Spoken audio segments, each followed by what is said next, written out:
రోహిణి కార్తీ రాకుండానే ఇంత వేడిని చూసామండి. ఇంకా రోహిణి కార్తీ వస్తే మరి ఇంకెలా తట్టుకోవాలో కూడా అర్థం అవ్వట్లేదు. హాయ్ అండి. అందరూ ఎలా ఉన్నారు? బాగున్నారా? మేమైతే చాలా బాగున్నామండి.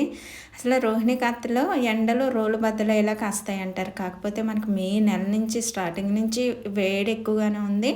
అలాగే 4, 5 డేస్ నుంచి అయితే మరీ ఎక్కువగా ఉందండి. అసలు వేడంటే తట్టుకోలేకపోతున్నాం. మనమే ఎలా ఉంటే పాపం చిన్నపిల్లలు, ప్రెగ్నెన్సీ వాళ్ళు, ముసలోళ్ళకి చాలా ఇబ్బంది అండి. పాపం తట్టుకుంటున్నారా, ఎలా ఉంటున్నారా అన్నది భయమేసేస్తుంది. అలా బయటకొస్తే చాలు వేడిగా అయిపోయి అసలు చెమటలు అయితే ఇంకా ఇదైపోతున్నది అండి. ఇంకా నేనైతే నా ప్రయాణం అయితే ఇంత వేడిలో కూడా నాకు తప్పదండి. ఎందుకంటే అమ్మని చూసుకోవాలి కదా.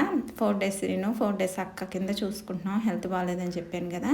ఇంకో 10 డేస్ అయితే అమ్మకి క్యూర్ అయిపోతుంది. ఇంకా అప్పుడు పర్వాలేదండి. ఇంకా నాకైతే నేను ఫ్రైడే రోజునే బయలుదేరుతాను. ఇంకా బస్సులు కూడా ఖాళీ ఉండవండి ఆ రోజున. ఎందుకంటే ఫ్రైడే రోజున వాడపల్లి వెళ్ళి జనాలు ఉంటారు కదా. దానికోసం అయితే ఇంక అసలు బస్సులు ఖాళీ ఉండట్లేదు. ఇంకా రావులపాలెం దాకా, గుడి నుంచి రావులపాలెం దాకా నుంచోవాలి. రావులపాలెం నుంచి కొంచెం ఆత్రేయపురం బస్సుకి వస్తే కొంచెం జనం ఉంటారు. అప్పుడు కూర్చుంటానండి. ఇలా ఉంటుందండి. మీరెలా ఉన్నారు?